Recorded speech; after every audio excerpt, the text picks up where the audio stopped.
to set up a living trust, a step-by-step guide. Setting up a living trust involves several important steps. First, you'll need to choose a trustee. This is the person or institution responsible for managing the trust and ensuring your wishes are carried out.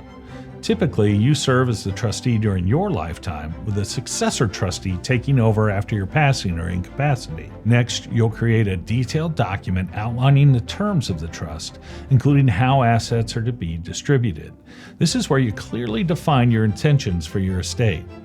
Lastly, you'll need to sign the trust document in front of a notary public, ensuring its legal validity.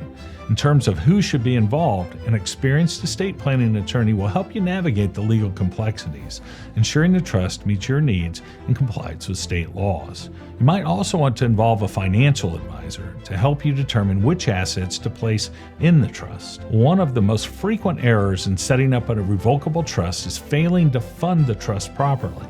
Many individuals create the trust document but neglect to transfer assets into it. This oversight can result in the trust being ineffective when it's needed. Another mistake is not updating the trust as life circumstances change, such as after a marriage, divorce, or the birth of children. Also, choosing an unsuitable trustee, someone who lacks the necessary skills or willingness to manage the trust, can cause complications down the line. Setting up a living trust involves careful planning and attention to detail. By working with professionals, avoiding common mistakes, and properly funding your trust, you'll ensure that your wishes are carried out smoothly and efficiently.